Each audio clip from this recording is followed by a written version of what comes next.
ak waa 89 tey ñenn ci ñoom ñoo ñuy diriger tey ñooy diriger Sénégal def nañu année invalidée am année blanche mais lan la yàq ci réew mi nañu xool lan moo gën entre perdre des vies et perdre une année boo xamante ni parce que le calendrier scolaire depuis combien de temps stable depuis combien de temps pour man peut-être Corona nous offre une opportunité d'essayer de recommencer sur une base boo xamante ni c'est mieux concerté nga xamante ni lu bëri luñ doon am man moo ma gënal ñu taf yëngal ni benn année dem avec des lacunes avec des choses yoo xamante ni honnêtement ça peut nous rattraper. Alors Malal avant de revenir waaw juste xam nga en fait pour man tout est lié c'est vrai on va aller ci affaire école bi lañ jëm mais les écoles aussi sont dans les communautés c'est important li tax ñu war a taxaw foofu parce que quand on dit tout à l'heure dama ne dañu war a responsabiliser effectivement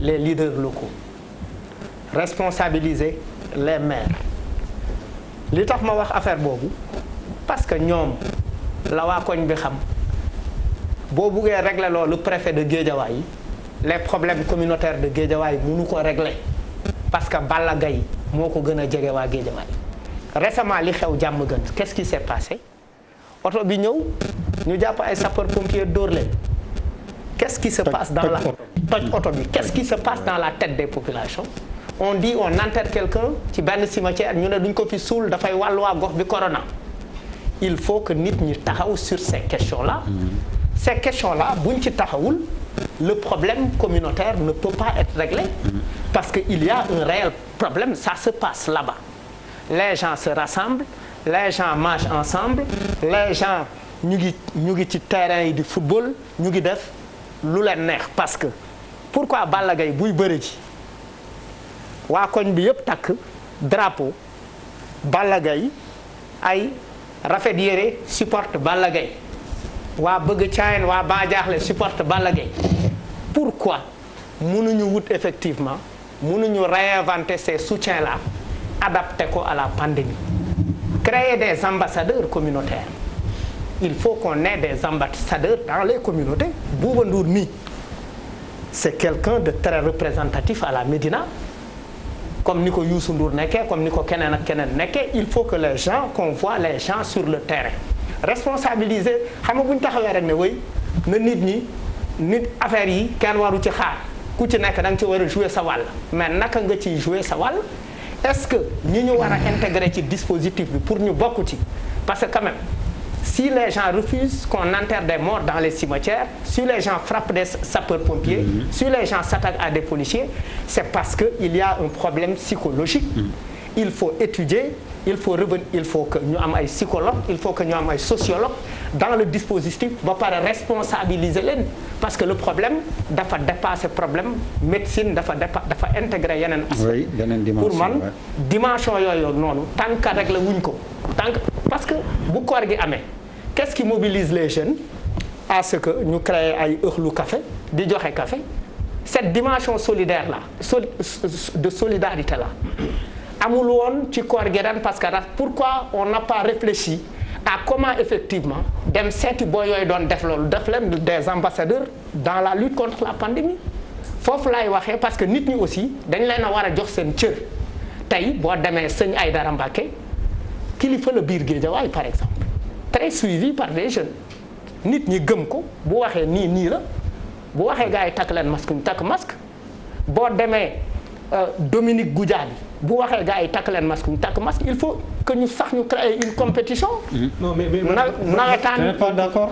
Oui. moi je suis pas en fait man je suis dama parce que pour man bu gars yi demee di enterrer fenn ñu sànni leen ay xeer. oui mais am na maire foofu ba pare déjà avant dara y a un maire non. oui boo jëlee Guédiawaye non seulement c'est le frangin du président de la République c'est le président. oui des maires du Sénégal. oui dama ne Aïdara xaw ma Chérif Aïdara. sëñ Aïdara Mbacké Serigne Aïdara Mbacké. c'est-à-dire que lan moo empêché le maire de Guédiawaye mu dem seeti ko impliqué ko pourquoi ça doit venir de l'État central je ne comprends c'est-à-dire pour man normal dama la dégg pour man xam nga bu ma nee na nit yi jël seen initiative mooy que am na fu muy toll foo xam ne mbir mi am na fu muy toll foo xam ne c'est-à-dire que dañ ñu war a def lii c'est-à-dire que s'il y a un maire si benn commune maire bi war na jël ay initiative am normal Barthélémy Diaz par exemple mais je le vois il prend des initiatives et ça a l'air quand même d'inspirer en tout cas nit ñi nga xam ne ñoo nekk ci commune am d'après ce que j'ai vu. Oui. Bon est-ce que il a attendu à ce que état bi ñëw fëggal ko. Donc si tu prends l'exemple de Guédiawaye. Oui. Je suis désolé mais Guédiawaye moo waroon nekk pour man plateforme bi gën a jël initiative pour tellement de raisons yoo xam ne ñun ñëpp bu ñu waxante dëgg xam nañ ko. wax fa dëgg yàlla.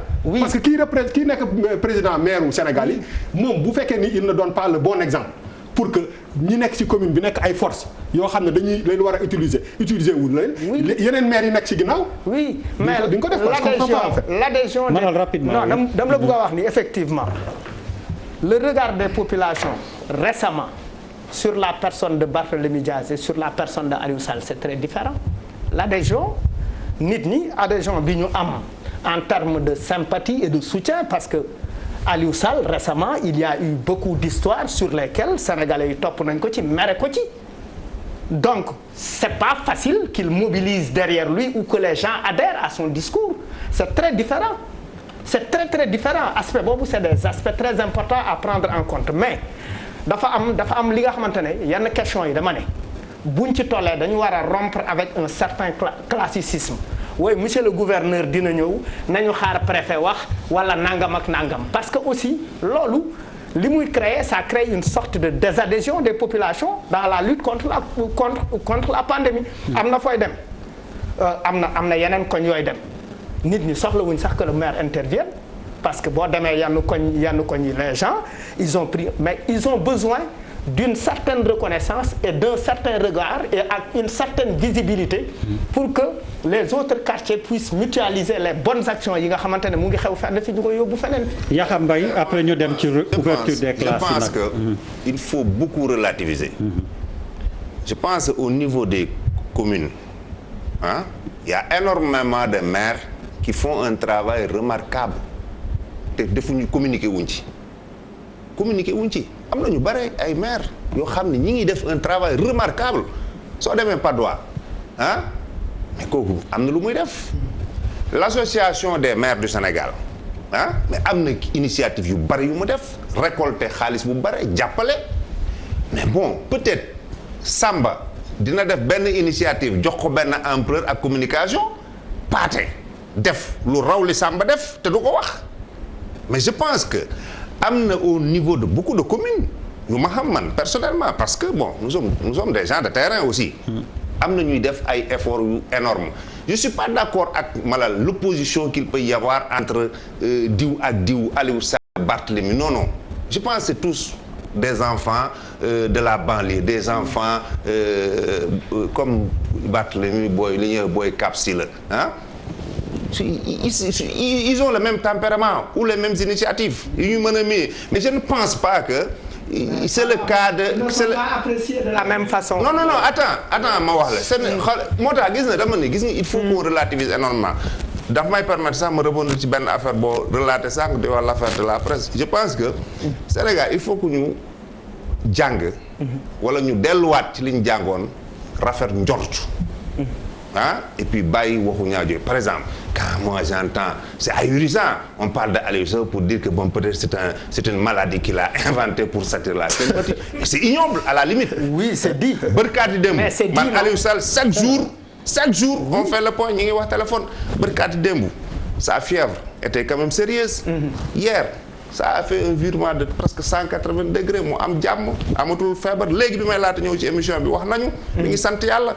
mais nan nañ mën imaginer parce que politique kese ngay wax diw day créer Aliou Sall de quelle sympathie il a besoin particulièrement est-ce qu'il est en difficulté au consort am na lu coow lu ko toppoon wax nañ li mu ndombo yi mu takkoon tekki na ko non bàyyi c'est une réalité politique kese la aussi. non est-ce que ñoom aussi non dama ni dañu war a bàyyi dëkk bi xam nga wóolootuñ leen ci lépp li daam xam nga lan moo gën a bon dëkk bi mënuñu toog lu xew su dee religieux su dee communautaire su dee économie su dee social su dee éducation ñu laxas ci politique mais qu'est-ce qui non mais on doit pas arrêter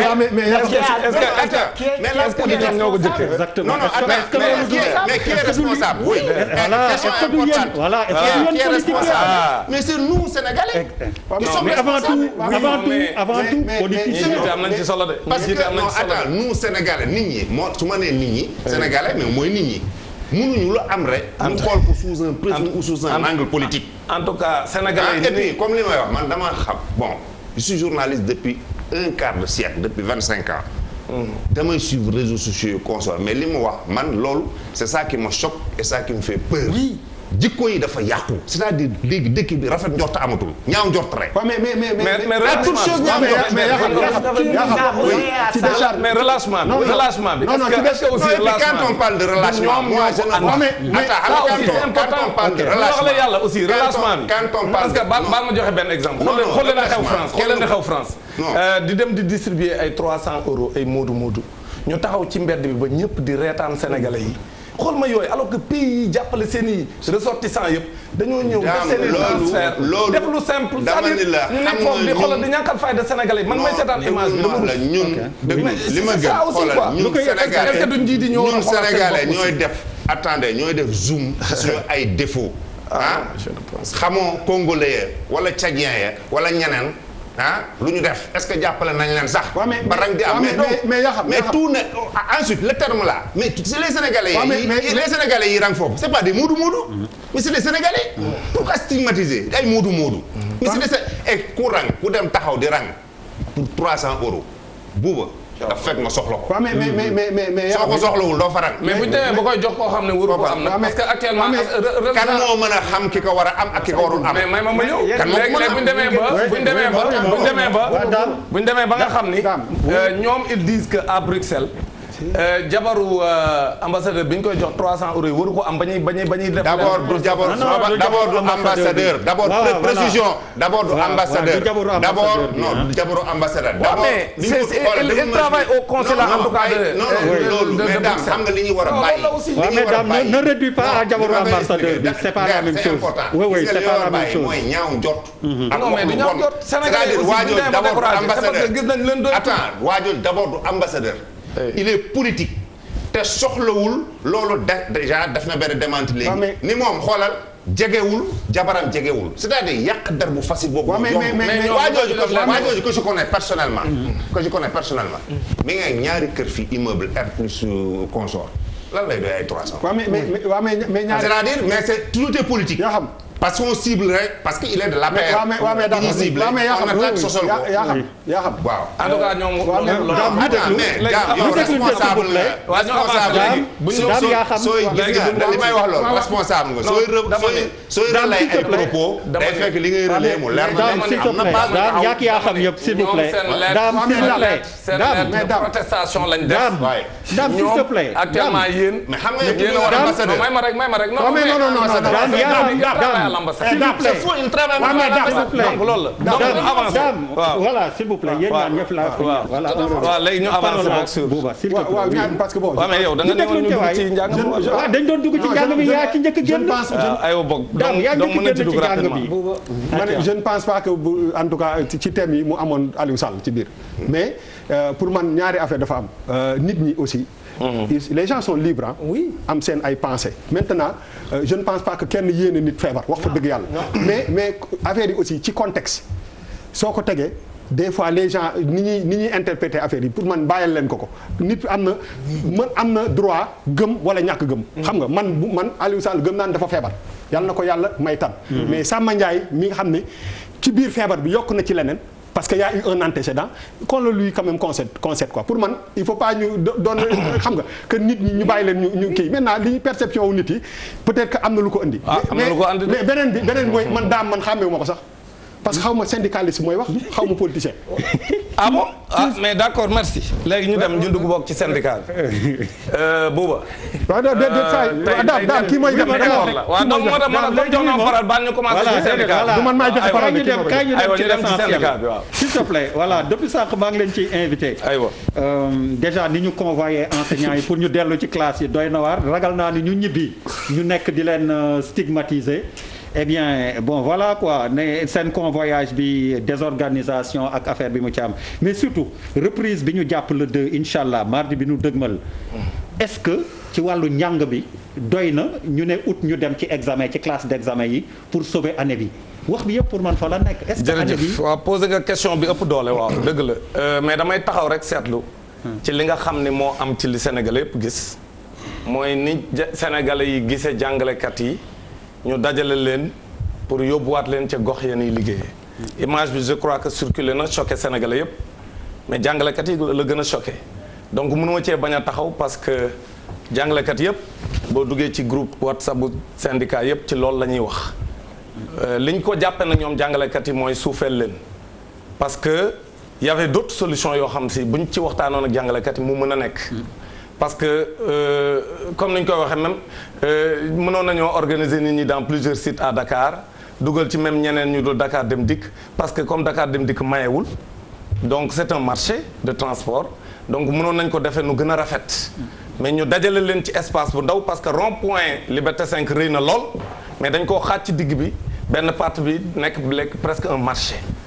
ñu xaaj ko teg bus yeeg yëpp jàngalekat yi maintenant di toll ay 2000 ak 2000 ak lu topp. bu ñu ñëwee amul benn préparation xamuñu destination yi ñëw nañ ba toog jàngalekat sax ñoo doon organiser di wax ñii ñooy dem fii di bind seen i liste et cetera loolu jàpp nañ ñun. jàngalekat yi que ñàkk a wekk jàngalekat yi la.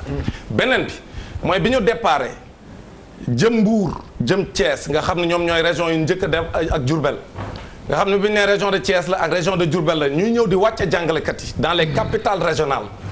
ñu war a dem dans des localités très reculées yoo xam ay 40 kilomètres 30 kilomètres yaa ngi ko doon junj sànq Pape Djibi ñu war a dem foofu jàngale ji parce que du jàngalekat yëpp a nekk ci ville yi. yooyu jàngalekat ils ont dormi à la belle étoile. loolu ça nous a fait extrêmement mal. loolu jàpp nañ ñun ni suufeel jàngalekat yi la wàññi seen day te ñoom ñoo war a former ñoom ñooy former sénégalais yi ak sénégalais yi kon ñooñu war nañ leen jox seen wàccuwaay. beneen bi mooy tey bi si jëm au sud nga xam ne dañuy traverser réewu jàmbur Sénégal. waxul ak réewu jàmbur ba ñu dem ba ci frontière bi départ 7 heures Dakar bi ñuy commencé émission bi man la sama représentant bi nekk Sédhiou Ababacar Khalifa Ababacar Sow ni maa ngi nii di doog a yegg si Sédhiou ci ku départ oon Dakar 7 heures du matin ñu yegg si ba war a traverser Gambie policier Gambie ni amuñu benn papier bu ñu leen jox wala benn instruction bu ñu jox bu wane ni Sénégal yëgal na leen ne ay Sénégalais dañu war a traverser seen territoire. ñu téye leen fa ñetti waxtu sous la chaleur ñu summi ñoom ñëpp seen masque parce que mujj na sax mënatuñ noyyi parce que la chaleur était insupportable. ñu téye leen fa ñetti waxtu mënuñu traverser autorités gambiennes yi exiger que les autorités sénégalaises wax leen ñan ñoo war a jàll ak lan mooy lii parce que mënuñu gis lu ëpp 10 bus donc des presque plus de milliers d'enseignants ñu taxaw foofu. te kenn waxtaanewul ak ñoom donc ñetti waxtu lañ leen fa téye ba ñoom ñu traversé donc ñuy leeral ni vraiment ci conditions yooyu ñun rafetlu wuñ ko ñun jàngalekat yi te ñaawlu nañ ko fu ñaawlu mën a yem te sénégalais yi waruñu ko seetaan parce que jàngalekat dañ leen war a ormal jox leen seen gëdd ci réew mi. benn bi nag bi nga tudd mooy la reprise du 2 ñun waa G20 d'accorduñ ci reprise du 2 bi parce que le ministre de l'éducation nationale mi ngi wër di wax ni waxtaan na ak syndicat yi na leeral ni. waa G7 ñoo d'accord ak moom ci reprise du 2 bi ñun la G20 nous ne sommes pas d'accord nous ne sommes pas d'accord pas parce que dañu bëgg a yàq njàng mi d'accord nañ ne l'année est récupérable ñun d'accord nañ loolu. oui d'accord nañ ko mais li ñu d'accordul mais lu fi jar répi lu ko fi jar ay réew yu ñu ëpp doole ñu ngi xaar te encore une fois comme ni ñu koy waxee année blanche mais daw ko taxul ngay exposer les vies humaines. ñun li ñu gëm mooy su année bi waree nekk année blanche da koy nekk mais tolluñu foofu te ñun am nañ ay solutions yoo xam ne ci situation bu dee moom président de la li mu wax ci discours am que personnel de santé yi nee nañ ko dinañ vivre avec le virus jusqu'en août mais ñun li ñu gëm même bu ñu demee ba août bu ñu démarré en septembre ñun jàngalekat ci li ñu gëm mooy suñu jàngee septembre jàng octobre jàng novembre gëm nañ ni bu ñu defee bac bi en décembre les classes intermédiaires ñoom it ñu def 3 mois yi comme ñëpp mën nañoo valider les enseignements pour les classes d'examen mën nañ tamit valider pour les classes intermédiaires mais lu fi jar yàkkamti ba ni le 2 la ñuy commencer rapidement parce que le 2 bu ñu ko commencer teg ci ne ñoom la août comme ni nga ko waxee la ñuy def seen i examen mais 2 mois la ñuy rattraper alors que 2 mois mënu rattraper li ñu perdre xam nga lu ñu perdre on a perdu le mois d'octobre ñi may seetaan xam nañ ni Sénégal dans le public chaque année on perd le mois d'octobre 3e semaine ba la ñuy commencer cours yi donc on perd le mois d'octobre il y a eu 2 mois de grève entre les 2 groupes qui existent donc le G20 et le G7 même bu dee du 2 mois yëpp parce que du jour yëpp lañ doon grève soo jëlee 2 mois yi au moins perdre nañ ci benn mois en termes de jour de cours ñu dolli ci 2 mois et demi yu Covid bi def donc au moins au bas mot on a perdu 4 mois ñu ne ñoom dañuy valider année boobu ci 2 mois yoo xam ne dañ ci calculer wàlla composition yi c'est-à-dire les compositions vont se dérouler en fin avril pour que début avril début août en fin juillet pour que début août ñu commencer examen yi ñu ne leen ñun G20 ñu ne 2 mois yoo xam ne composition yi ci biir la ne muy 2 semaines composition yi mooy 1 mois et demi la ñuy jàng mënul rattraper 4 mois xam nga lu ñu gëm ñun état Sénégal dafa nar a tëbal xale yi xam nga luy tëbal xale yi mooy jàllale leen ay classes yoo xam ne waxtu yan waroon a jànguñu ko xam-xam bañ waroon def ci ñoom defuñu ko ci bu ko defee bu ëllëgee ñun ñëpp ñu subir les conséquences parce que xale yooyu ëllëg ñooy nekk ay journalistes ñooy nekk ay médecins nekk ay jàngalekat nekk ay magistrats di ñu àtte ak ay médecins di ñu faj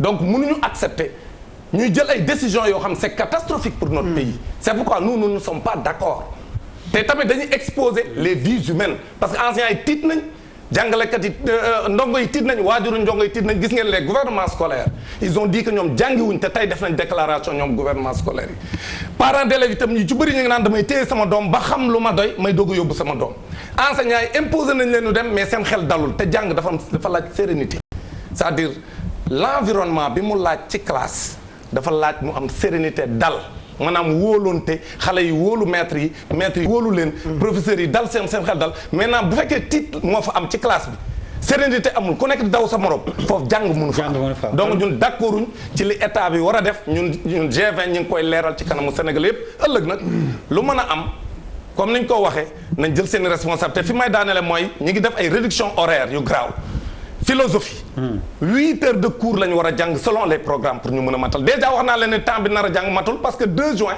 ba 31 juillet 2 mois kese la te 2 semaines composition da nga ko ci génn mu des 1 mois et demi pour rattraper 4 mois c'est pas possible mais deuxièmement ils ont réduit le volume horaire en philosophie c'est 8 heures dans les classes de série L aujourd'hui xam nga tey lan la mu waaj 8 heures par semaine 8 heures par semaine ma ñëw 8 heures par semaine la ñuy def donc 8 heures par semaine yooyu waa Diouroup ñu ngi may wax léegi sama responsable bi nekk au lycée de Diouroup Ibrahima Ngom ni ma ñoom réunion nañ ni léegi defatuñu 8 heures 2 heures la ñuy def par classe par semaine ça veut dire à la place de 64 heures donc par mois oui. Ils vont faire 16 heures la différence est énorme donc bu ñu bëggee def donc ci 2 mois yi bu ñu calculer li ñu waroon def parce que bu dee dañuy def 2 heures ils auront 8 heures par semaine oui. Donc dans le mois ils auront 8 heures par mois oui. donc dans les 2 mois ils vont faire 16 heures de philosophie 16 heures ci 2 mois yi wax na ci la ñuy def bac donc les xale yi dañoo nar a def bac avec 16 heures de cours à la place de 64 heures de cours donc yooyu tappale waruñu ko def di jàllale élèves yi ci caaxaan parce que ñun li ñu gëm mooy la validation de l'année est une décision politique parce que ci loxo chef de l'État la nekk moom moo am droit ubbi école yi moo am droit tëj ko moo am droit valider ça c'est ce qu'on appelle la validation de l'année maintenant nous acteurs xam nga ce que nous appelons une année valide mooy une année boo xam ne atteindre nañ le quantum horaire atteindre nañ un niveau correct des enseignements apprentissage les contenus ñaar yooyu ñun moo tax ñun la validation de cette année su fekkee août lañ bëgg a def examen yi te ñun xam nañ li tax ñu bëgg ko def août parce que y a un lobby du privé qui impose que ñu def examen yi en août parce que seeni doom dañu war a voyager dem France en début septembre. allez yaa xam léegi nag ñun loolu d'accord yaa xam man li ma si mën wax rek xam nga daam soo ko déggee muy wax dafa mel ni on est dans une situation ordinaire on est en état d'urgence à situation exceptionnelle mesure exceptionnelle ça c'est un deuxièmement je pense que dans ce pays enseignants yi ñàkkuñu leen yëg de plus que le personnel médical, de plus que yeneen ak yeneen, de plus que journalistes yi, de plus que maçon wala menuisier. Il faut relativiser. Et puis moi je pense que c'est bon dans toute cette affaire-là qu'on parle de chiffres. Sur les 140 000 fonctionnaires sénégalais, les 100 000 sont des enseignants.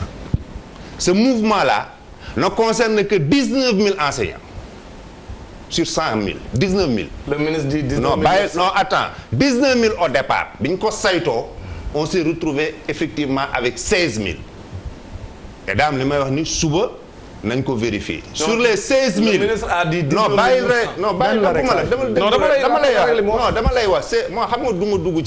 Je donne des chiffres ronds. 16 000, bin ko sayto. Instant bi may tok di wax ak yow. Sur les 16 000, les 12 000 ont été ventilés. Demain, les 16 000, ce sera fini. Et il y a 3,5 millions d'élèves au Sénégal. Vous savez ñan la affaire bi concerne 551 000. Retour en classe. Retour en classe. CM2, 6e. Non, 3e. 3e terminal. 3e et terminal. Donc, mais attends, ensuite, les enseignants qui ont été déplacés, mais quand même, on ne les a pas mis dans des trains à bestiaux. Mais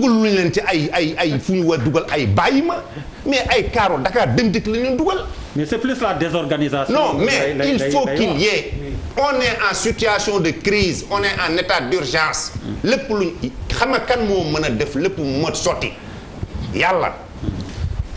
Certes, il y a eu des couacs. Mais est-ce que c'est un couac généralisé? Sur 16 000, à ce jour aujourd'hui, entre Alarba et Taï, il transporte 12 000. Mais qu'est-ce que vous voulez? Que tout soit parfait à 100%. Non? Ensuite, une affaire que vous devez savoir. Vous devez dire que l'impréparation, c'est totalement faux. L'État a reculé à 2 reprises par rapport à la date du 2. La première date, c'était le 6 avril. On a vu la situation, Bahoul. On a reculé. Le temps Bahoul. Parce que quand on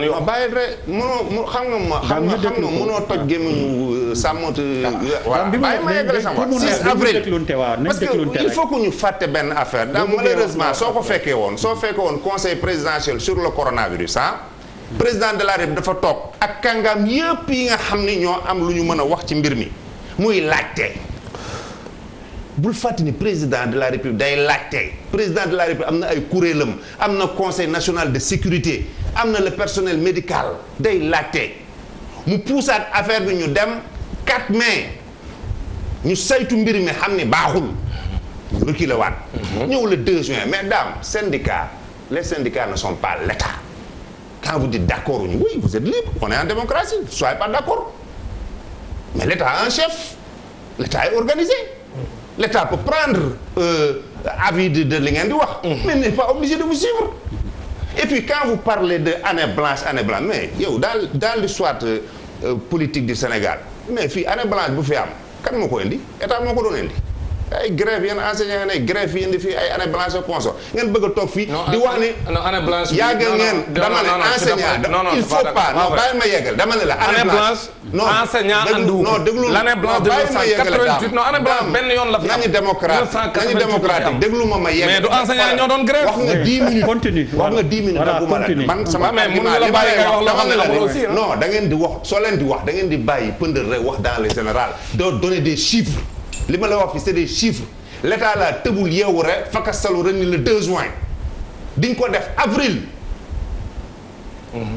xam information yi ak li nit ñi wax ak li président saytu dégg ko mu ne bari na ñëwaat mai éléments yi doyul mu ñëw juin mais coronavirus d'accord am nañu tawat tëdd am nañu faatu yàlla leen yàlla yërëm te yéexee ñu mais le Sénégal ne va pas s'arrêter de marcher. Ça c'est la chose là benn affaire mais il faut qu'il y ait des mesures te corona bi muy France sa Macron Donald Trump sa États-Unis soo demee Angleterre bi nga xam ne seen premier ministre sax jàppoon na ko kenn mënu la ci wax kaamil amul ku la ci mën wax kaamil maintenant taxaw nag fii di wax ni état bi dafa bëgg a tëbal xale yi kooku sa responsabilité yow la engagé mais engagé wul état bi de parce que xam naa ne ba tey ni ma toogee di wax ak yow état wu Sénégal envisagé wul def ay tëbal donc li non attends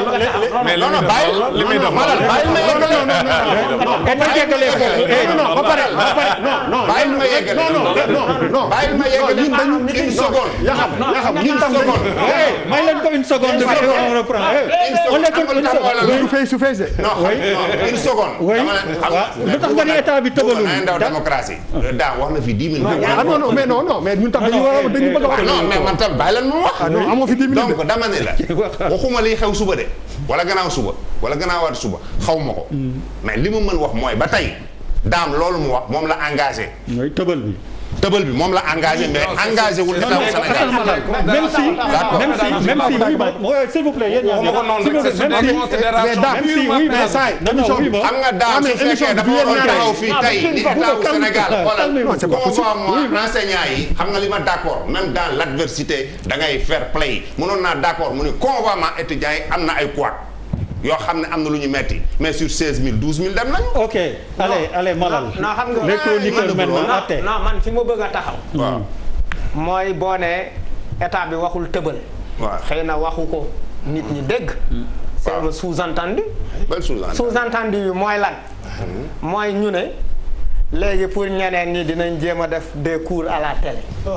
wala des cours à la rajo. à Guédiawaye l'enfant de Malal à Guédiawaye bokkoo ci état bi.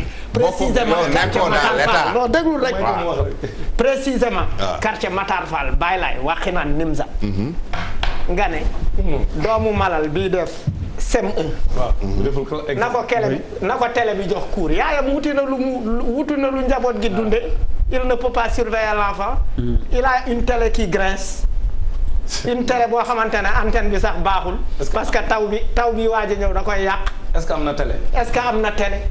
c'est-à-dire c'est pas ça le Sénégal aussi. non déedéet c'est-à-dire on ne peut pas quand même. non nga xam il a raison inégalité de feuille de goût effectivement ñëpp yamatuñu chance. on ne peut pas c'est-à-dire la vie par essence est inégale. inégalité la. on parle comme si le Sénégal était une agglomération de quartiers résidentiels. avec par rapport à quoi non mooy quand on dit les cours yeneen cours yi pour les autres à distance d'abord la connectivité au Sénégal baaxul internet bi dafay bëgg la connexion coûte cher les gens n'ont pas ces moyens là quelles sont les mesures yi nga xamante ne moom la état jël effectivement même bu dee dafa ne famille yi dama leen di jox internet léegi TFM ñu ngi góorgóorlu di def salaire prof mais tout le monde ne le suit pas. parce que moment bi élève bi di bu toogee wujju yaayam ak benn aawo beeg ñaareel bi ñu ngi xuloo ci biir gaale gi il le dérange. mais on a dëgg. du comprendre c'est-à-dire am na yoo xamante ne c'est comme si vous parliez à des privilégiés. c'est comme si on ne parle pas des privilégiés on dit simplement qu'on est dans une situation exceptionnelle. yaa xam baal ma c'est comme si le peuple n'était plus votre interlocuteur. seen interlocuteur la majorité. c'est pas la majorité amuñu possibilité yooyu. man mi sama doom maa ngi kër ga. am naa possibilité di ko surveiller muy jàng mais xëy na am na yoo xamante ne daf may rëcc. parce que maa ngi jàkkaarloo maa ngi géejawaay maa ngi Pikine yaayam mu ngi teg greffage am et cetera n'a pas le temps de surveiller l'enfant c'est-à-dire c'est pas des méthodes adaptées à la réalité. Alors Pape Djibril le de réouverture entre les deux positions. oui man j'avais déjà les conditions. man anticipé woon naa déjà ci question bi. oui wax ne rek lépp dañ ko waroon a waxtaane parce que fii ci débat bi justement ak yeneen question yëpp dinañ ñëw léegi ci voyagiste yi li ci am solo mooy la concertation avec les acteurs ñu déglu ñëpp parce que ñëpp la seen kàddu am solo mais leneen li nga xamante ni wax naa ko dinaa ko waxaat tey xam nga ku jàpp ne ñu lay convoyer nga dem ba Mbour war a dem ci dëkk bu sori ku jàpp ne loolu du dara peut-être da nga koy bokkul. oui da nga ko dundul. très sincèrement nañu waxante dëgg leneen li mooy mënoo c'est-à-dire que on est en train d'entretenir des paradoxes ay mbir yoo xamante ni da ngay bëgg une chose et son contraire boo xoolee regroupement nee nañ dañuy tere regroupement moo am ci Liberté 5 gis nañ image yaa ngi nii di daw ci biir bus yi mais man gis naa image yi ci biir bus yi nit ñi dañu dankaloo ci biir bus yi c'est-à-dire que ba pare nga jël ñoo xamante ni man damaa jàpp ne dañuy contribuer ci ñàkkal fayda enseignant te enseignant dafa am solo sëriñ bi réew yi raw yëpp dañoo considérer enseignant nekkuma di wax ne les enseignants sont exempts de reproches mais dans cette situation là nga xamante ne effectivement c'est une situation exceptionnelle mais waruñu yóbbu tamit ci ñu sape yenn yi chiffres yi c'est vrai les chiffres au Sénégal malheureusement et en Afrique sont que des chiffres lu ne mën nga leen ko wax loo waaw lu ne mën nga leen ko jiiñ tamit waaye ñoom duñu wax dara waaye la réalité moom moo ëpp solo réalité bi mooy lan mooy bu doon juróomi nit rek la ñu war a convoyer am na loo xam war nañu sàmmonte ak moom bu doon juróomi xale rek ñoom ñoo war a jàng am na ci loo xam war nañu sàmmonte ak moom école yi man gis naa ci ay écoles yi ñuy désinfecté nee nañ ay abri provisoire laa fa gis ñu ne moom la ñuy désinfecté ca wetu Kanel ca Matam ca feneen ak feneen ak feneen loolu mooy la réalité maintenant leneen li nga xamante ni aussi mooy c'est une difficulté mooy ñiy yóbbuwaate tamit ñoom seen doom dañoo jàngewul ci école yooyu loolu tamit c'est une réalité au Sénégal qu'il faut prendre en compte inégalité des chances rupture d'égalité yooyu yëpp foog ñu tenir ko en compte nous sommes dans une situation exceptionnelle waaye nañu sàmmonte ak dignité humaine nañu sàmmonte ak aussi ak àq ak yelleefu doomu aadama yi ñu bañ a exposer xale yi def examen wax naa ko léegi am yeneen pathologie ñoom fu ñu jëm maître ñëw nga xam dañu war a jàngale am ay pathologie yoo xamante ni àndul ak mesures yi nga xamante ni moom la ñuy teg fu ñu jëm encore une fois je pense que Mamadou Talla le président de la République ak ñi nga xamante ni yëpp ñoo nekk ci comité scientifique bi nañu tenir en compte ci li xew keroog ci enseignants yi ne bu fekkee ne loolu mooy la bande-annonce de ce qui nous attend mooy problème am na. alors Pape Djibril pour te conforter Djibi Sam démb 18h08 IF bu pété lañ doon dem nee na Podor lañ leen bàyyi ah ils étaient à Podor et c'est à 150 kilomètres ci li ma wax. je connais pas trop le Fouta. Podor est très vaste. oui c'est-à-dire que bi ñuy dem ils sont à 150 kilomètres quand même ci terminus bi wax naa leen ko fa man leen Podor bi ñuy départ man leen bisu Podor yi moo nar a gën a bëri problème. pourquoi parce que nga Podor ci carte scolaire bi. mooy département yi nga xam ñoo ëpp doole. ci école. te à 80 kilomètres ngay dégg benn dëkk bu nekk à partir de foofu ou 110 kilomètres. waa léegi bu ñu fa wàccee jàngalekat bi. à 19h. oui mais jàngalekat boobu nu muy def pour dem fa et puis am na benn stigmatisation bu ci am. 18h08 yoon wi tey nee nañ ma yoon wi tey dëkk bu ñu romb. dañ naan leen jàngalekat yaa ngi ne da gaaw leen romb. xoolal boobu forme de stigmatisation. alors que mënoon nañ leen def. lu gën a discret.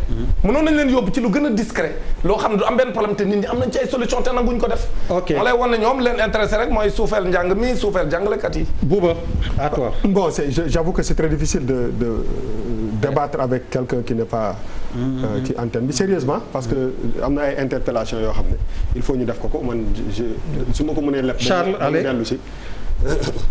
Pala aussi tu es parent d'élèves en attendant ñu yegg si ci sa problème yow si tu veux intervenir ci problématique gu dellu le 2 juin bi parce que am na parents d'élèves yu bëri nee nañ c'est l'État qui décide c'est vrai mais que la responsabilité après devient individuelle il y a des parents qui vont choisir de ne pas laisser leur seeni doom ñu dem ci école bi il y a ça aussi et il se signale. par contre man bu ma dee wax sama ay doom dañuy jàng ci école privée donc ma gis ne am na message yu ñuy envoyé di fayo ma gis ne contrat bi nga xam ne moom la ñu séq ak école yi mooy service da lay jaay sa doom day jàng weer dee nga fay mais bu fekkee jàngul ñu bëgg laa fayloo négocier wuñu ko sax ñu def sa ay menaces ne balaa xale bi di réinscrire il faut nga fay année bi donc loolu aussi ñu ngi interpeller l'autorité pour que mu xool loolu ndax impact bi dafa jàpp ñu bëri comme dafa jàpp ñu bëri ah ki nga xam ne xëy na parent d'élève bi nga xam ne xëy na 70% la fayeku ay charge am dépassé na loolu boo bëggee menacer génn doomam c'est parce que fayul te mënul fay parce que service bi nga xam ne moo taxoon mu di ko fay service boobu joxuloo ko kooku aussi dañuy delloo l'autorité pour que moom mu def jàngat ci loolu. parce que c'est un cas force majeure normalement ñëpp a war a subir mais bu fekkente ne Massamba da koy subir Mademba du ko subir Massamba est protégé Mademba n'est pas protégé loolu it war nañ ko mën a jàngatal. waaw nañu xalaat tamit que école privée boobu boo fayul waa ji naka lay fayee enseignants yi nga xam ne tamit il avait contracté ak ñoom c'est assez compliqué. moo tax sax ñun ñu doon wax ne état na puiser ci fonds force Covid-19 ñun loolu mooy suñu proposition c'est-à-dire waaw oui parce que xamul tax les écoles privées ils font du service privé mais public pourquoi parce que ay doomu Sénégal la ñuy jàngal te bis bu ñu leen seetaanee ba école privée yi dee parce que xam nga gis nga ratio bi actuellement mi ngi commencé équilibré entre le public et le privé gis nga bis bu ñu dee ba rey école privée bi état dana yokk nombre de classes yi muy construire dana yokk nombre d'écoles yi dana yokk nombre d'enseignants yi alors que aujourd'hui état mi ngi ak environ 300 enseignants yu mënta recruter alors que y a un déficit dans le système la promotion 2013 mais ñu ngi nii kenn recruter wu leen donc ça veut dire que kon imaginez tey su état xalaatee ni bu école privée yi deewee moom moo war a jël parce que le service de l'éducation kooku ci ndoddu état la lalu kon nag école privée bi ñoom lay jàppale c'est important nit ñi xam ko donc man li ma gëm mooy bu ñu génnee ci Covid bi ci conséquences yi école privée bi dee maanaam surtout école privée bi amul yenn moyens te dañu am ay charges locatives am ay charges salariales parents d'élèves yi comprendre naa leen li nga wax dëgg la parce que service la bu ñu leen di jaay te amu leen ko kon mun leen ko fay mais nag école privée tamit bu ñu fayul ay jàngale te kam fay bañ génne leen ci seen i école tam kër yéen loué mais école boobu saa day dee léegi nag bu deewee bu déwénee ba école ubbi mais parents d'élèves yi seen i élèves dañ koy delloo état ni ko léegi yow wutal ñuy école ak ay jàngalekat te état bi loolu attanu ko jël ci front force Covid-19 bi sauver leen moo gën li ma dégg ñaari ministres yi wax ko keroog mooy le ministre de l'éducation ak le ministre de l'enseignement supérieur naan leen ubbil nañ leen benn ligne pour ngeen dem ci banques yi leb xaalis bu ñu lebee xaalis fu ñu koy fay parents yi nee nañ duñ fay donc solution mooy ñu sauver leen il faut un plan de sauvetage de l'école privée non mais c'est que fi ma bëgg a wax mooy parent bi newul du fay dafa manul parent bi dafa manul waaw mais fay amul rek de toute façon am ngeen droit sax ni li ko conditionné am ngeen droit sax ni fay leen parce que jàngal leen seen doom li conditionné ñàkk fay bi ñàkk man la parce que ki manul moom boo ko ne da ngay def da nga koy rey léegi manul école privée bi aussi moom ña muy fayu leen à 100% parce que defuñu service 100% donc foofu laa ne ñu jàngatandoo ko parce que rend bi du objectif bi kenn warul gaañ kenn naka la ñuy def ba ku ne du gaañu rek loolu tamit ñu boole ko ci xalaat acca Bouba waaw mais non man en fait njàng la ñuy wax de waaw jàng quoi jàng qualité jàng c'est-à-dire que ñi ngi wax classe d'examen yi mais fii ma la laaloon léegi mais ñeneen ñi nag waxuñu leen dara lu leer wax fa dëgg yàlla ku ci nekkul salle d'examen classe d'examen waxuñu la dara lu leer même bi président de la république di def discours bi daf ko brosser nii rek mais amul dara lu ponctuel njàng la ñu wax njàng c'est pas classe d'examen yi rek njàng c'est un truc global lu global la il faut quand même loolu ñu wax nit ñi njàng mi yëpp mooy ki nekk sa classe d'examen ki ko nekkul mu am information yu leer ki nga xam ne doomam nekkul classe d'examen mais tey jii moom xamul amul information bu ko wóora ni doomam bi année bi njàngam mi dina baax qualité njàng moom waxuñu ko sauver année bi à quel prix pour que niveau bi gën a wàcc suñu niveau bi nga xam ne c'est catastrophique loolu benn affaire la beneen bi moom mooy pour man état lu mu warul def muy bu ñu commencé dugal ci bopp nit yi cette phrase là bu bees bi il faut apprendre à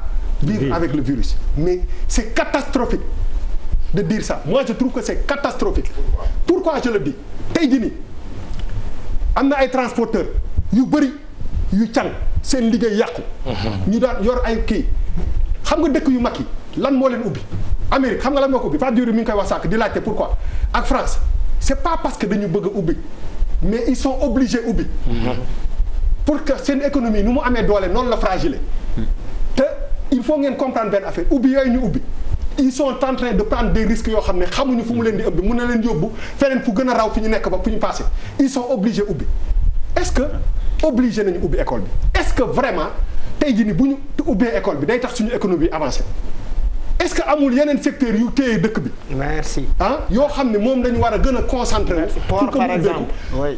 aujourd'hui ñuy wax pic bi xam na pic bi amuñu assez d'éléments. ñuy dem ci lëndëm googu yow yaa ko fi wax léegi DG yaa xam nee nga ku la ci mun a wax téere amul effectivement loolu moo waral nit mbir boo ci amul téere da nga ciy dem ndànk parce que pour man ce slogan là lii nii moom mooy wane ni débrouillez-vous vivez avec le virus c'est trop tôt. Non, je suis pas d'accord. waaw xaaral ma eggali 10 minutes nga wax nag. ñu déglu ma 10 minutes de. waaw si waaw mais léegi man non bëgg a eggali rek. man je suis quasiment seul contre tous. non bu fekkee ni. waaw mais bàyyi fi ma nekkoon dafa fi ma nekkoon moo kii. waaw fi ma nekkoon moo kii non dama ne ubbi école bi est-ce que loolu moom moo doon priorité.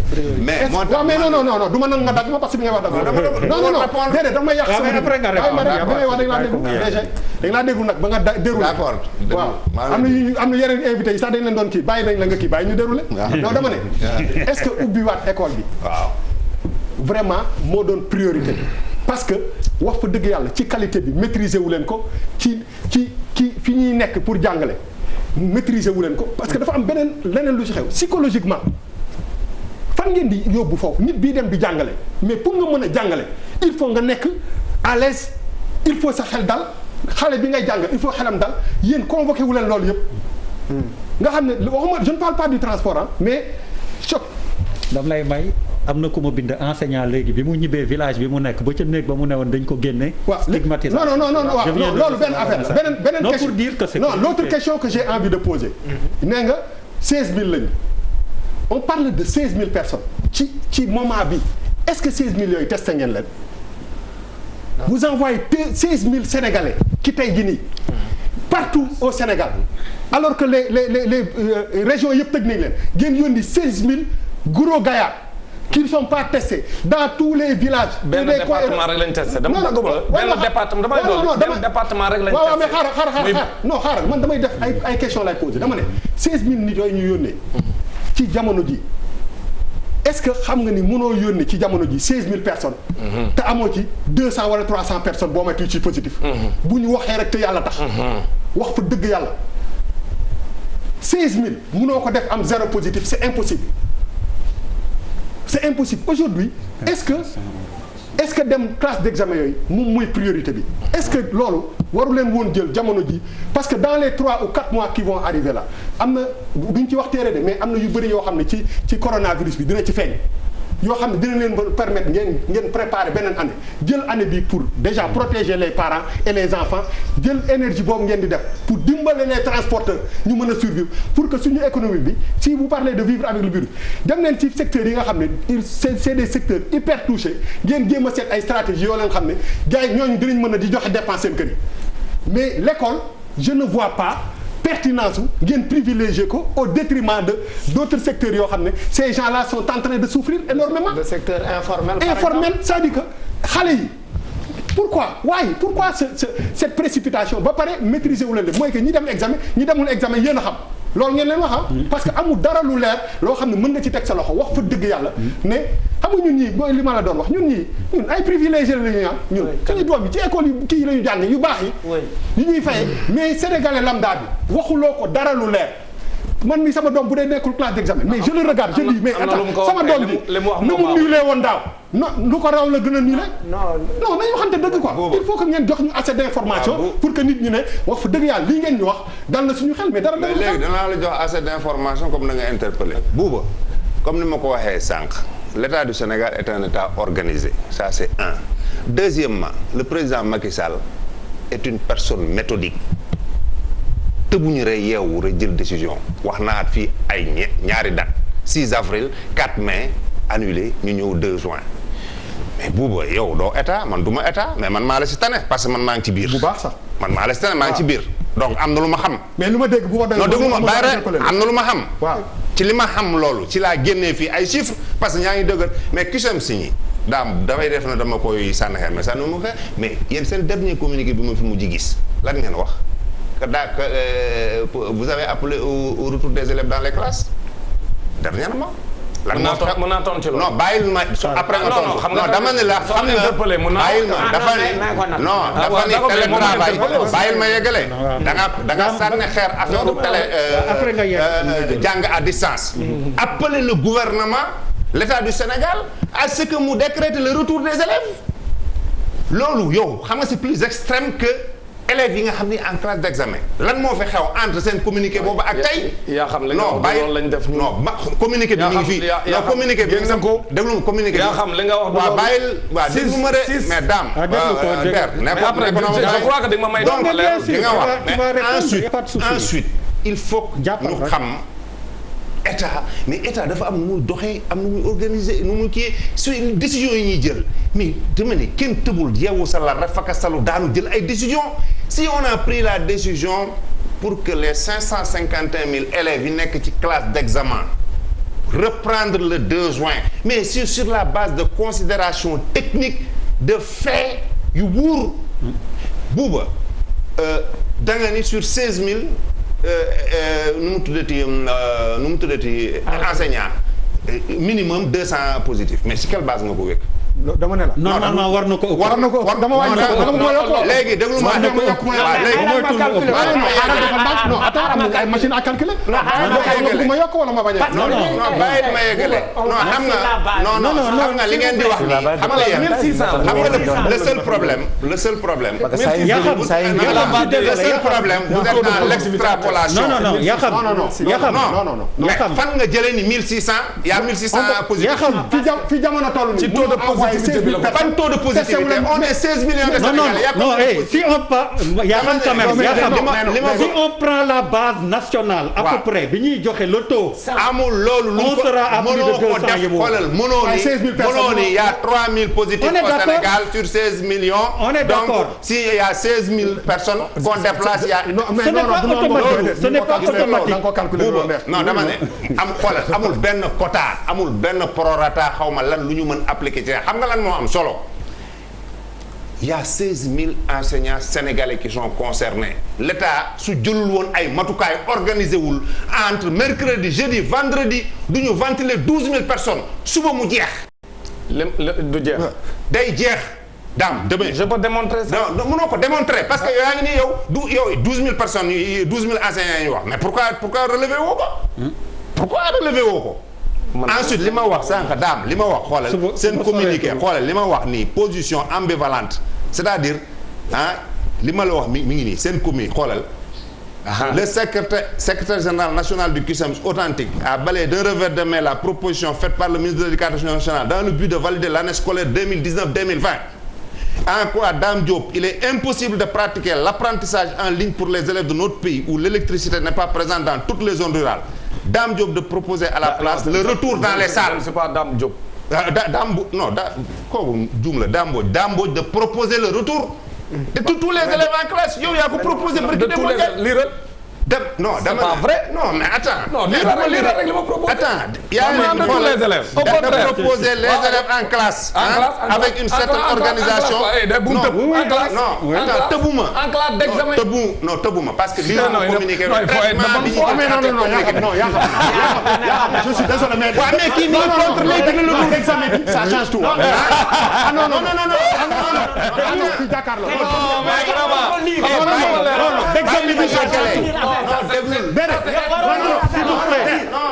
ba pare d'examen bi ça change tout.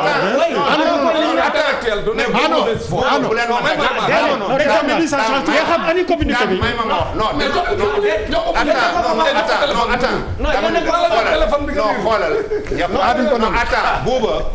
s'il te plaît yaxale en une minute. yaa xam s'il te plaît préciser naa ko ni ko man. article bu traité bàyyi ma yeggale daam. waxtaan bi leer. article bu traité ce communiqué laa lire.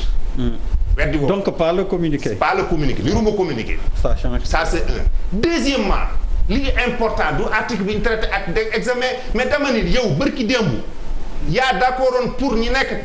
non jox ni bërki démb jox ma wax kañ laa ko wax. non waa bàyyil yow d'accordoon nga même su bërki démb waxu wolof la. c'est-à-dire récemment. non c'est pas récent. yaa ni nag. c'est nit ñi dellu ci classe d'examen. c'est pas récent. tey nga soutenir le contraire. may ma àggale. léegi xam nga tax. waaw léegi c'est important ñu leeral. yoo xam nañ ko déglu nañ ko déglu ñu ñuy seetaan. c'est important ñu leeral leen. oui un intellectuel aussi da ngay nekk de bonne foi. parce que bi ngay lire non may ma rek bi ngay lire. wax naa ko ni article la lire may ma rek article de presse article bi li mu wax sax liiroo ko man la ngay lire gis naa ko. xam nga lu ma bëgg mu leer. mooy que ne bi muy tëb classe d'examen bi pourquoi parce que xam nga ñun lu ñu wax bi président Macky Sall tëjee école yi le 16 mars wax ne moom tëj na école yi ak université yi. parce que virus bi wóorul tëju leen. waaw léegi bi mu ko defee man dama toog ne tekk déglu leen ministre de l'éducation Mamadou Talla.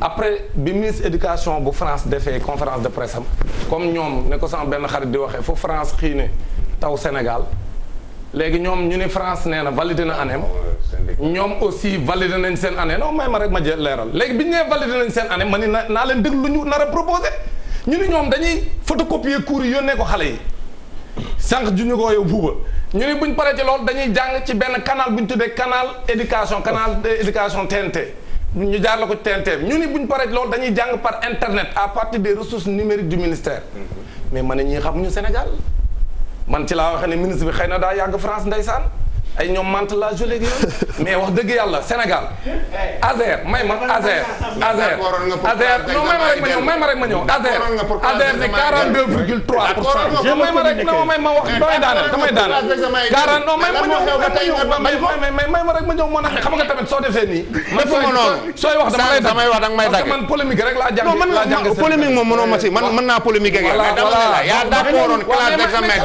dellu mais pourquoi nga déchangé ma ñëw rek yow tamit xoolal respecté ñi lay seetaan. non respecté naa ñu yaa may dégg xoolal bi ma ñëwee yaa may dégg.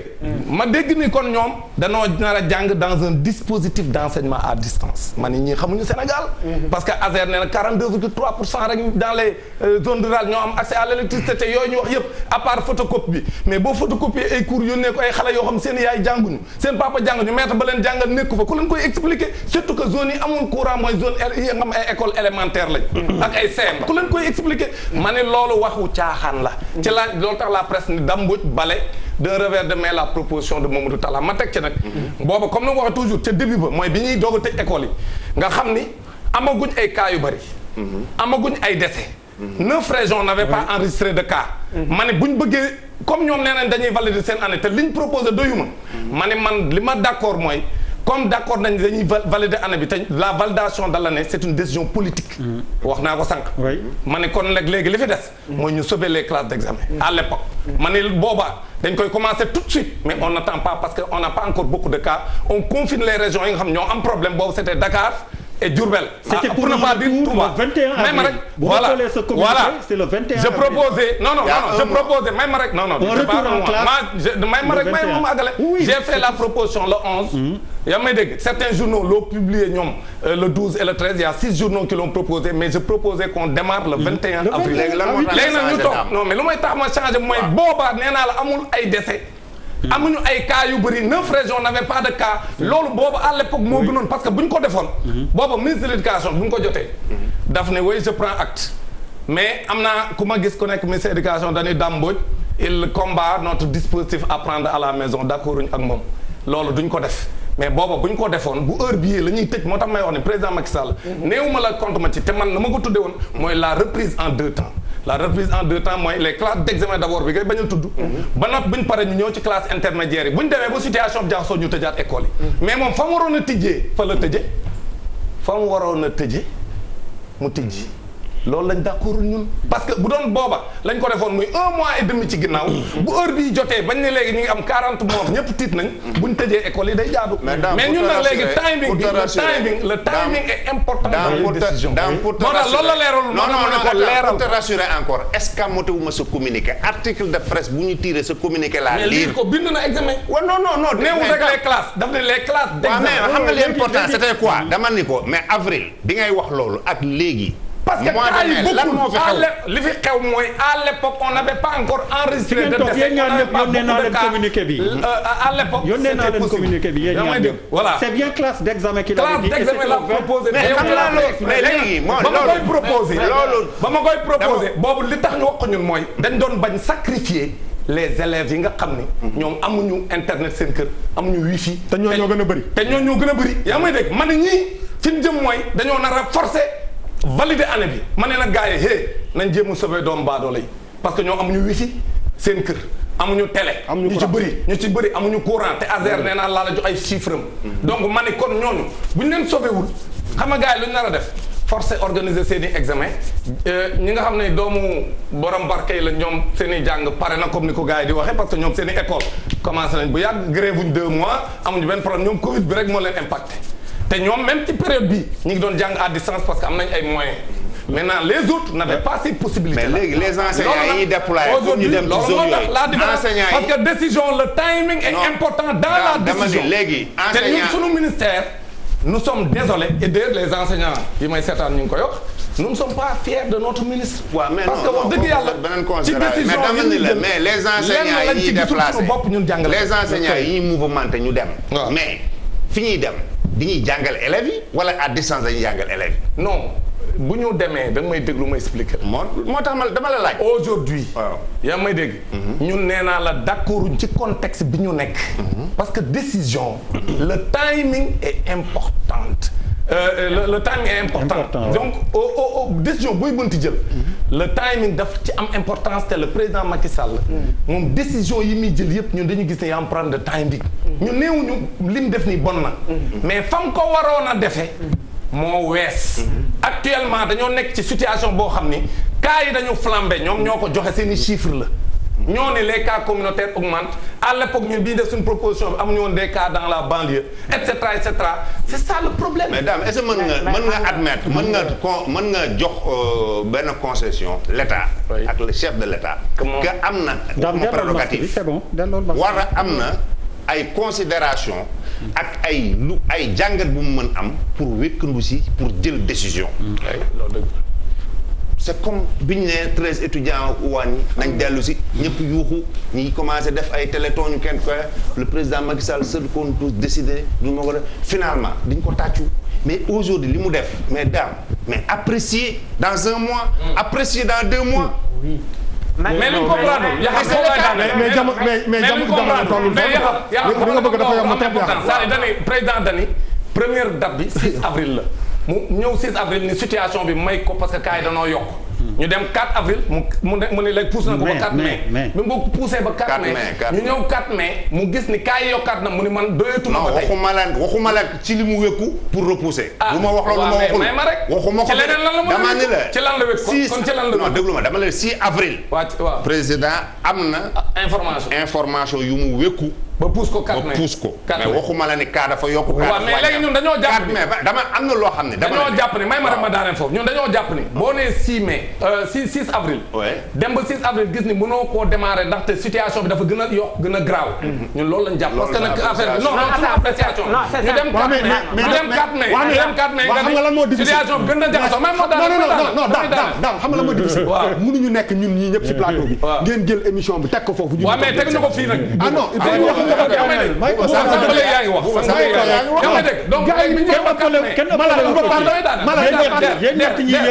damay daaneel xoolal gis nga bi ñëwee ba 4 mai bi mu demee ba 4 mai dafa ni léegi moom da koy poussaat ba le 2 juin mais ñun li ñu comprendre mooy pourquoi le 2 juin ba mu ko fixé ne bii yoon nag dafa mel ne dañu bii yoon xam nga bee dafa jël 6 avril mu ñëw mu pousse 4 mai 4 mai jot mu poussaat 2 juin mais 2 juin jotagul 15 jours 20 jours avant mu ne bii yoon quelle que soit la situation ak lu mu ñàng moom day ubbi. parce que là parce que am na alors que situation bi dafa gën a grave. c'est ça que les gens ne comprennent pas dans la décision du chef de l'État. déglu leen Malal vas-y. Dame man d'abord li may quand j'ai regardé les vidéos ñuy rapatrier c'était comme un rapatriement des enseignants li ci xew mooy. li ci xew mooy c'est comme si Dakar Dem Dikk benn place rek la ñu am. voilà. c'est-à-dire comme si nu mu tuddati. terminus Liberté 5 rek am. waaw alors que quand même techniquement c'est quand même. Ouais. C'est très terre à terre quoi c'est-à-dire loolu lu ñu waroon xam la quoi. 19000 ku am chiffre 16000 ou 19000 war nga xam ni xëjuñu liberté. non li ñu convoyé gun sax matagul 19. oui waaw d'accord mais beneen affaire bi ci topp mooy enseignants yi aussi. enseignants yi aussi mën naa laa jox lu tax matagul ko. oui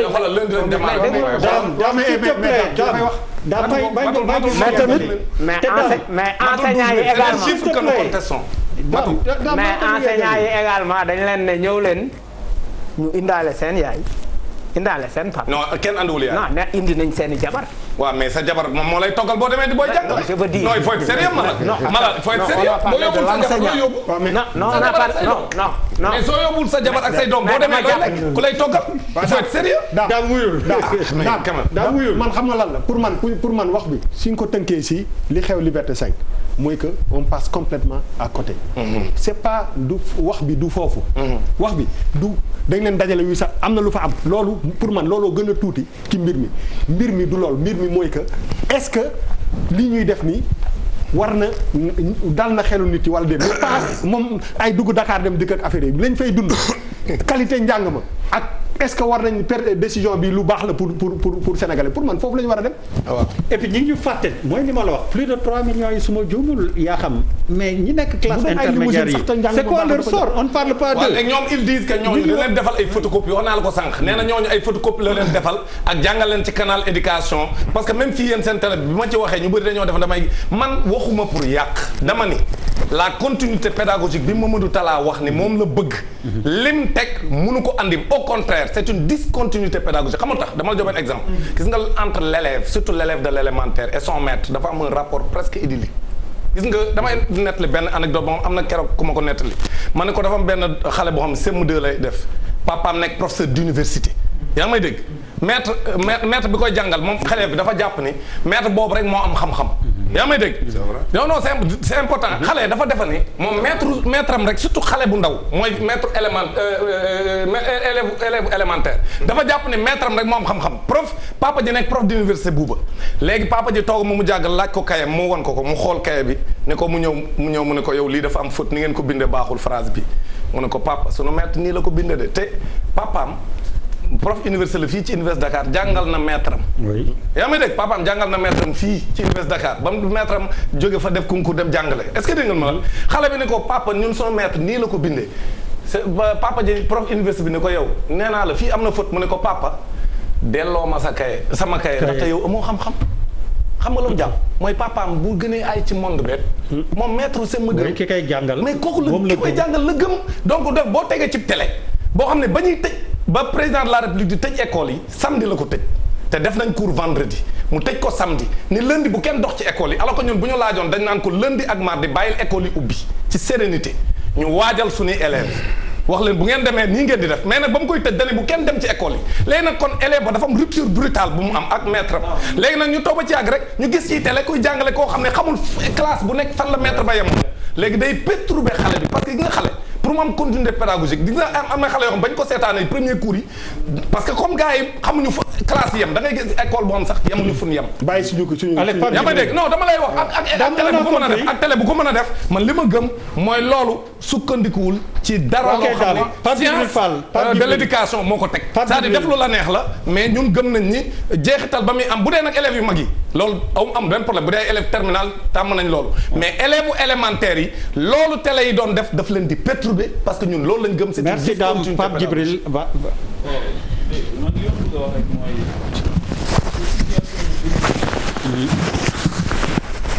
xalaat jamono bu nekk dafa baax mais surtout sur crise bu amee ci la xalaat bu gën a tax war a am foofu rek nga mën a génnee loo xamante ni dina mën a génnee parce que li Dame di wax nii dafay yóbbu ci ne rek waxtaan bi encore une fois waroon na am concertation bi waroon na am davantage même bu fekkee ne y a un comité scientifique autour du président boo xamante ni dina tenir en compte parce que dinañ ci ñëw si kanam ci secteurs yi boo xoolee ci yeneen réew yi li xew secteur bu ñu jël bu ñuy dem ci déconfinement dañuy am ay plan mais da ngay gis ni ñuy demee jusqu'au détails yi gën a simple xam nga tey jii bu dee dañu wax ne Dakar moom mooy épicentre coronavirus bi mais boo jógee ci épicentre dem ci beneen gox xanaa dañ la war a quarantaine wala ñu quatorzaine la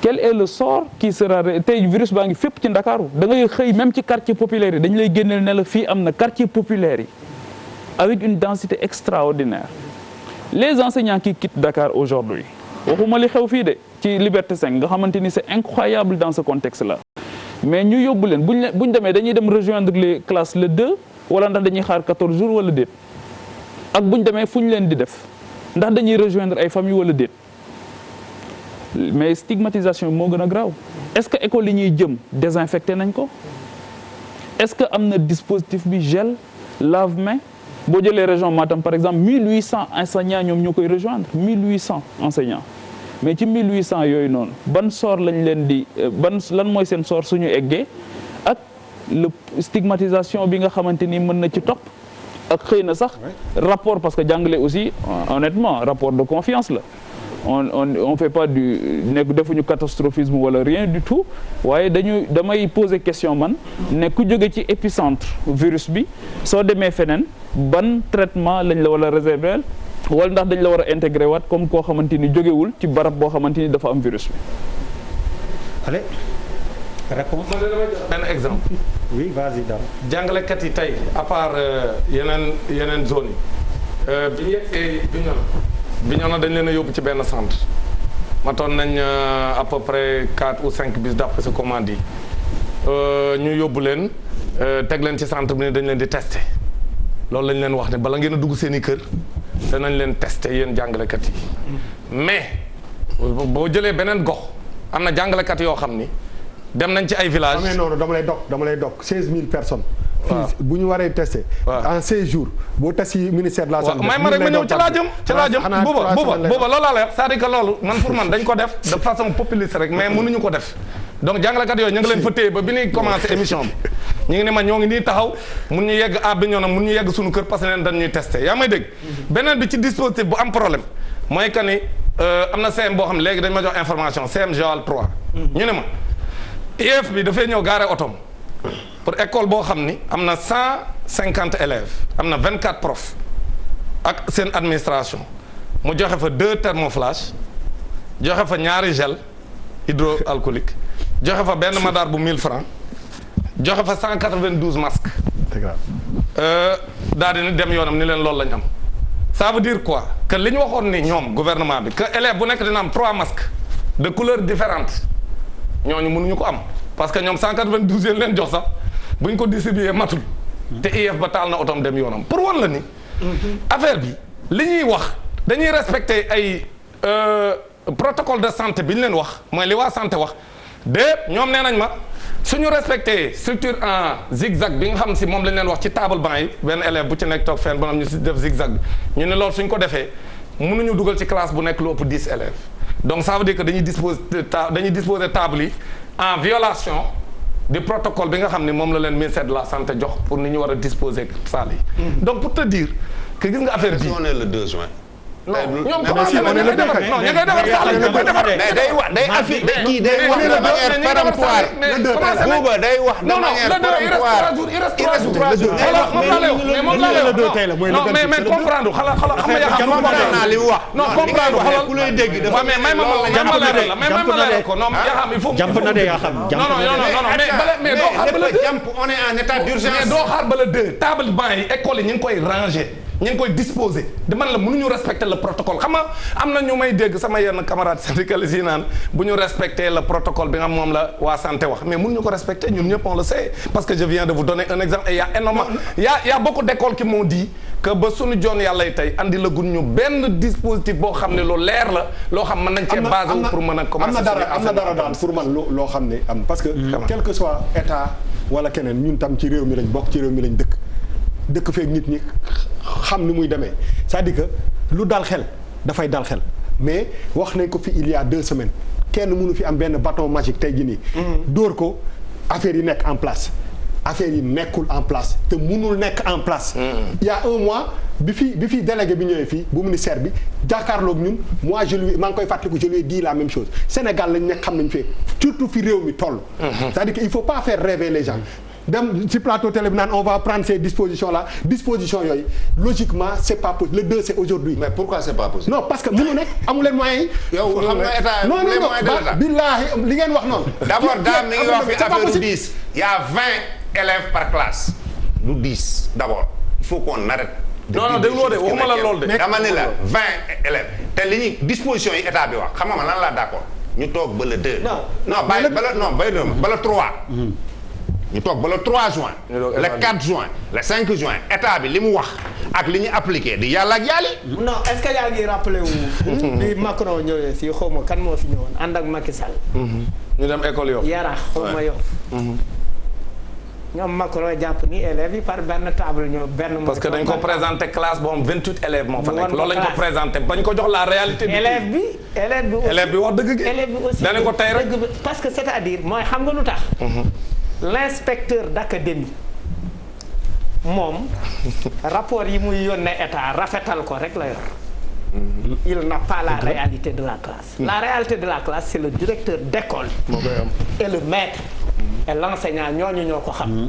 te ñooñu dans ces situations là. ñoom la ñu war a mettre au devant. bu ñu leen mettre au devant pourquoi yóbbuwuñu déjà les enseignants 10 jours avant. 10 jours ensuite avant enseignants yu bëri ñu ngi yore seen. oui ñu ngi yore seen i oto dama la jox benn exemple enseignants yu bëri ñu ngi yore seen oto. ñu bañ leen a jox seen i laissez-passer te beneen problème da ci am buuba dama la jox benn exemple tey jii yow bu fekkoon te da ngay jàngale fii dëkk par exemple dama jox sax un exemple qui est concret le cas d'un enseignant boo xam ne Gorom la dëkk moom Gorom la dëkk mais day jël péage bi dem Thiès jàngale ji chaque jour famille am mi ngi Gorom. parce que fi muy dëkk moom moo koy choisiral boppam. fu ko neex dëkk. Gorom la dëkk mi ngi depuis des années mi ngi jàngale Thiès amul benn problème day taal otom dem Thiès jàngale jëlaat péage bi dellu Gorom. am na tamit beneen camarade Marème Sarr xam naa du bëgg ma tudd ko lycée moderne de Dakar la nekk mais Mbour lay déparé ak oto mais jël péage bi dem jàngale jëli Modak lycée moderne le sergent Malamine Camara. léegi bu paree wàccaat jëlaat kii yam dem ñibbi léegi nag ñu ne leen ñooñu da ngeen di traverser ñaari région léegi on ne vous donne pas de laisser-passer léegi jàngalekat boobu léegi lu ñu bëgg léegi day ñëw toog Dakar dootu dem ci famille am te mu yore ay doomam yu ndaw léegi regarde ce problème là yéen regarde ce problème là alors que moom mi ngi bàyyi famille am Gorom jàngalekat mi ngi bàyyi famille am Gorom ñu ne ko léegi yow amatoo droit jël péage bi dem jàngale ji à Thiès ñëwaat mais loolu ça pose problème loolu moom c'est pas normal et puis jàngalekat yi xam lu ñu wax dañ duñ nangu ñu bàyyi leen ci région yi du leen jox benn laissez-passer bu ñu mën a ñëwaat Dakar loolu aussi c'est pas possible dégg nañ la d'accord naa sax ni c'est pas normal yaa xam ni soo bëggee nekk di chipoter détail bu nekk nga sulli wax xam nga sànq bëgguma woon bi Malal di wax affaire débordement bi am ay terminus liberté 5 xam nga su ma si duggoon wax ni enseignant bu nekk dafa ñëw indi jabaram ak doom ak yooyu ñu wooy yaa xam mbay ci état bi la bokk ni ñuy stigmatiser mais c'est la vérité am na vérité yoo xam duñ ko bëgg wax Sénégal non bàyyi nga yeggale dam ensuite bi leen ne ay rang beeg affaire yu am na si yu bëri yoo respecté wuñ ko aujourd'hui ñu ngi toog di wax Sénégal est-ce que vous savez ce qui s'est passé en Côte d'Ivoire attends est-ce que vous savez ce qui s'est passé à Abidjan la société de transport public la rentrée c'était pire que la pagaille tout ça a été mais c'est pas normal un débordement gravissime soo comparé foofu ñoom ak ñun li nga am fii parce que lu si mënti am fii am na ñoo xam ni am na traitement ñu leen def ñuy ñaxtu def nañ lii mais débordement amu fi yaa xam bu ñu comparé non comparé wu ma c'est-à-dire non je ne compare pas dama ni ñun di ñu bëgg nekk comme si benn vase clos ni affaire li am fii rek Sénégal la ma jox leen à côté ni Abidjan seen rentrée bi ñu ko defee pour transporter les enseignants ce fut un débordement aujourd'hui ça fait la une de tous les quotidiens en Côte d'Ivoire léegi ñun ñu ngi ci 16000 yu ñu war a yóbbu nee naa 12000 daam nee na ma d'accord non moom nee na 19000 ministre bi 19000 bàyyi ma yeggale ok donc non déggoo bi baax li ma lay wax naa ci départ bi ni bi ñu ko saytoo premier chiffre bi 19000 et quelque la après bi ñu ko xoolee am na effectivement ñoo xam ne c'était pas concerné parce que c'était sur place ñu dem ba 16000 léegi man toog naa fi wax officiellement mu leer ma engagé wu nii presque 12000 dem nañu 4000 yi si des fii ak suba au plus tard gannaaw suba dinañ jàpp. non suba nga wax non attends non parce que du ma yàlla. dafa am beneen problème bàyyil ma yeggale. diggante région daam bàyyil ma yeggale maintenant lundi. faisons le point. non bàyyil léegi lundi faisons le point mardi mercredi. vendredi prochain jàkkaarloo dina am su soobee yàlla. su fekkee l'état dispositif bi mu def dafa échoué. ñu toog a tiré mais ñu bëgg a toog fii. on discute du sexe des non yoo xam ne ñoo dafa am à la fois moom day poser question ni nekkul ci état bi à la fois mu affirmatif par rapport am lii mooy am. malheureusement Bouba Ndour la. li may wax man la engagé. mais je reviens à la charte parce que pour man li nga wax c'est très grave. lan la ñun ñi man mi dama am njaboot. mais man am non dama laa déglu.